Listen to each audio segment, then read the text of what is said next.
Welcome back, everybody, to another episode of Hayes Crude Outside. I'm Hayes Crude. Glad to see you. Hope all is well. We're out at the garden today. It's May 11th. Got a whole bunch of stuff growing.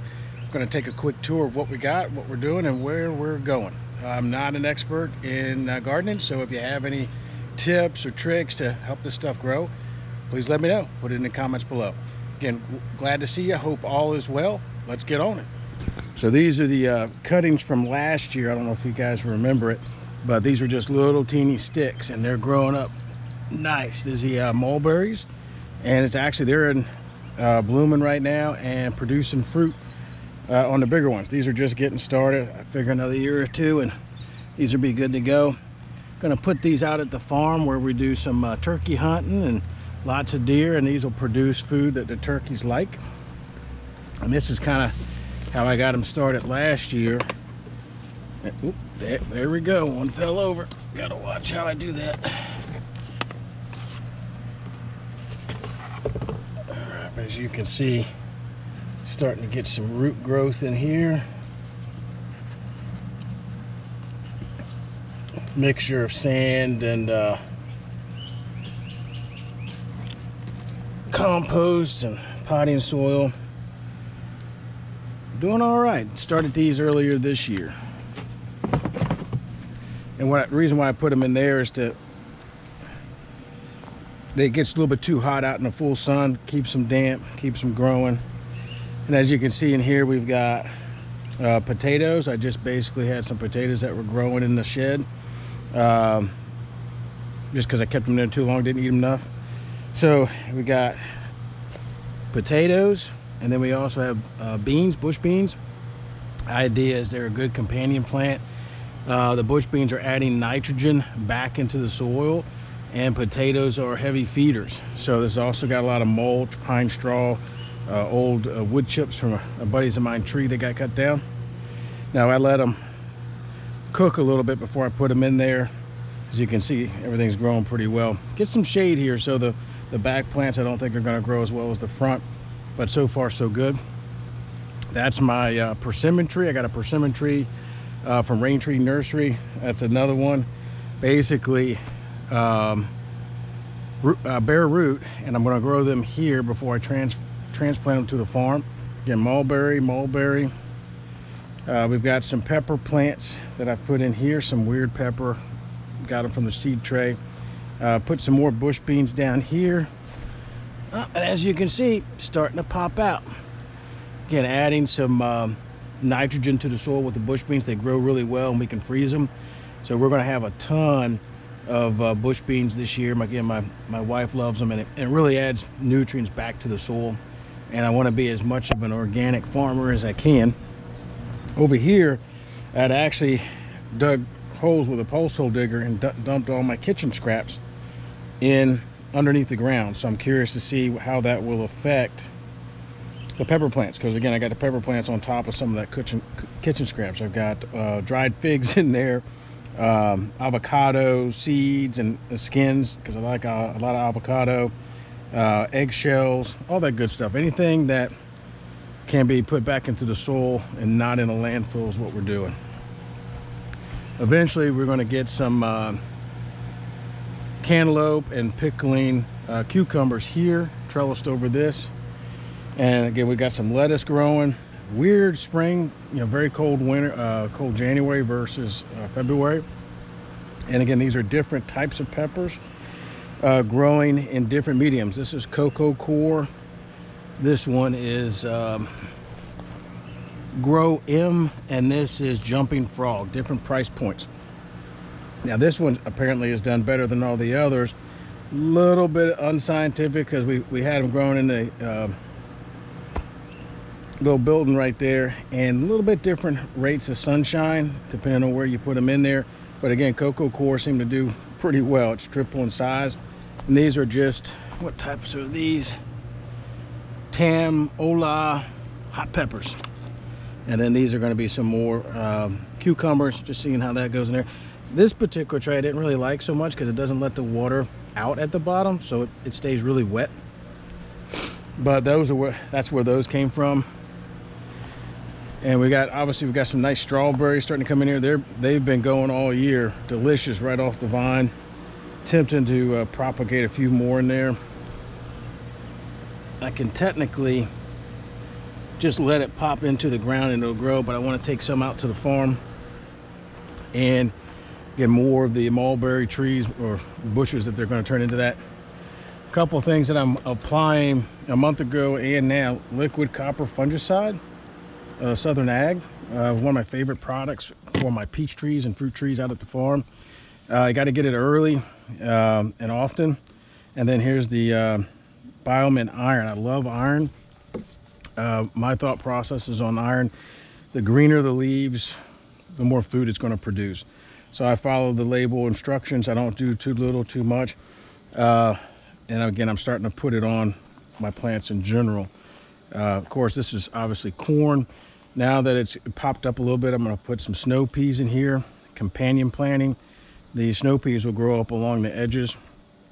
And I'll usually plant something else in here that has a weird smell, because later in the year, the raccoons will find the corn and eat it up before I can harvest it. Don't do a lot of iron on that. Oh, there goes kitty cat. Here's something that's super cool. In the spring, before the fruit started coming out on these, my wife and I collected rocks. My wife painted them to look like strawberries. It's just a simple rock, and I put it down in here, and for about a week, squirrels and birds had come out, will have moved the rocks, attempting to eat what they thought was a strawberry. And now that I have strawberries, I have had nothing eaten by birds or squirrels yet. They got used to them not being able to eat it, thinking it was something they could, and now they don't bother. I thought that was really cool. Now we've got just planted blackberry bushes, and I'm going to trellis them over probably have 2 different rows all the way down throughout the year. They've already started producing a little bit. You can see right there, it'll be a little bit, but I love some blackberries. Can't wait to get some of those. Again, those will eventually be trellised all the way down here. Again, here's some of the bush beans we planted earlier, really starting to come up. Should be nice. I mean, again, my wife loves them. I like them too. And what I really like about them is I can freeze them and eat them all year. And you can see where we have some. These are probably rompicante squash. We're going to come all the way up and over. And again, we'll probably have pickling cucumbers on this side kind of come up. I got to watch out for fungus and aphids and stuff. Here's where I planted both spinach and carrots. Just cut down, they bolted. The spinach didn't do very well this year. The weather was a little bit weird. But as you can see, carrots are doing really nice. Probably a little too tight, which is kind of what I do. I overplant, but I'll pick out some small ones in between, throughout the year, and then allow any other ones to get bigger and bigger as they go. Nice the younger cucumbers I love. They're very tasty. Something I'm doing a little bit different this year than in years past is I'm putting in, we've got some peppermint, another form of peppermint there. Pretty sure, hopefully that's not a weed, but I know that's a peppermint. And of course, only one seed came up, but that stuff will take over the whole bucket. Here we have our jalapeno peppers. Love some jalapeno peppers. Didn't plant enough last year, so this year I planted nothing but. And let's see here. As you can see, this has got already some peppers on it, but I'm going to clip those off so the plant can continue to get bigger. Put the mulch in there because they like to, they don't like the big temperature spikes in the soil. Now we got some slugs on it, and we're going to later in the video probably show you how I knock out slugs in the middle of the night. Now we got some cilantro, marigold, more cilantro. The idea is a lot of insects don't like the smell of marigolds, so I'm mixing up the smell of plants that say aphids. Like aphids love their tomatoes, but we're going to intermix some of these plants, and I put some basil in there that hasn't started growing yet, but so that the aphids have a harder time finding the bush. Again, I'm trying to stay as organic as possible. Now, one of the other things I planted this year, first time ever, is, see if I can get the name right. I always call them Nosferatu, but that's a vampire. Nosternums. These things are awesome. Apparently, they secrete or have a smell that goes out that pushes the aphids and other predatory insects away. So I've put them all down here, and apparently you can eat the whole plant. You can eat the leaves. You can even eat the flowers.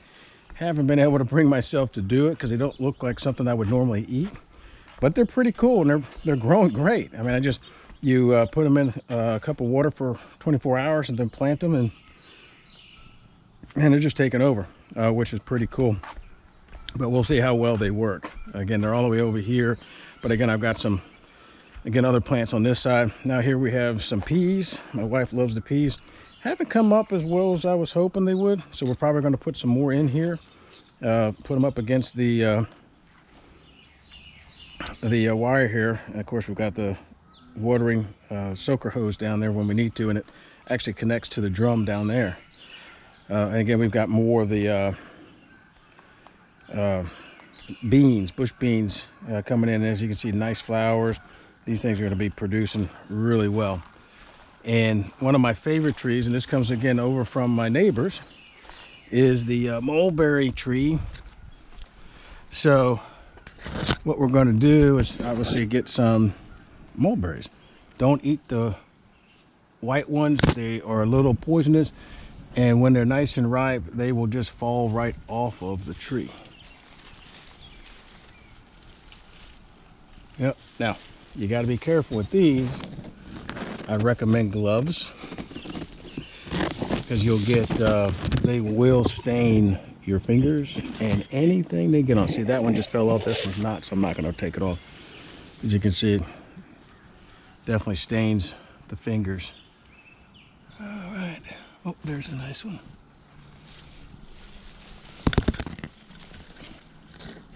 Oh. All right, see how it just falls off? That's what you want. If it doesn't just fall off, it's not really right.